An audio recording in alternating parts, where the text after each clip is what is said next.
नमस्कार प्यारे दर्शकों, मैं हूं कमल दुबे, आपका ज्योतिष मित्र।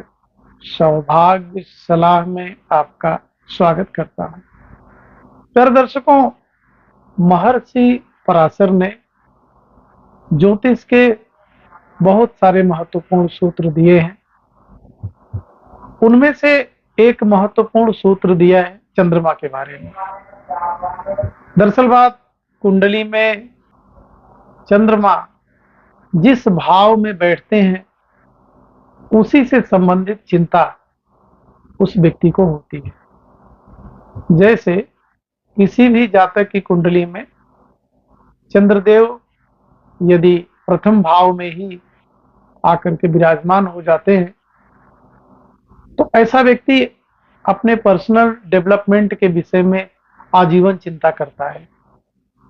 वह अपनी पर्सनालिटी कैसे बनाए, कैसे समाज में अपना रुतबा बनाए, किस हिसाब से वह धन कमाए, किस हिसाब से समाज में एक मान सम्मान को प्राप्त करे, उसको आजीवन यह चिंता खाई जाती है।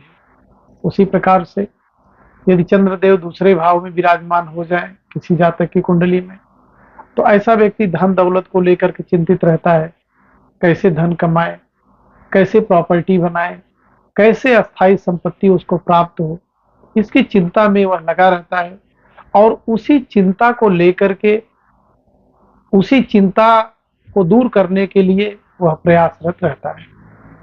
तीसरे भाव से हम उसके भाई बहनों की स्थिति को देखते हैं, उसके अपने व्यक्तिगत पराक्रम की स्थिति को देखते हैं, क्योंकि व्यक्ति अपने छोटे भाई बहनों के विषय में चिंता करता है, व्यक्तिगत अपने पराक्रम के विषय में सोचता है कि किस प्रकार से पराक्रम करके वह जीवन के हर महत्वपूर्ण कार्य को कर सके।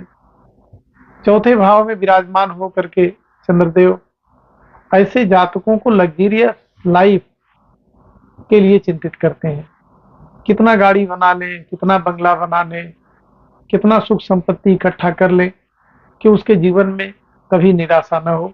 वास्तव में यह चिंता उसके जीवन में यदि चौथे भाव में चंद्रमा है तो खाई जाती है। इसी प्रकार से यदि चंद्रमा पांचवें भाव में विराजमान होते हैं तो व्यक्ति अपने संतान को लेकर के चिंतित होता है।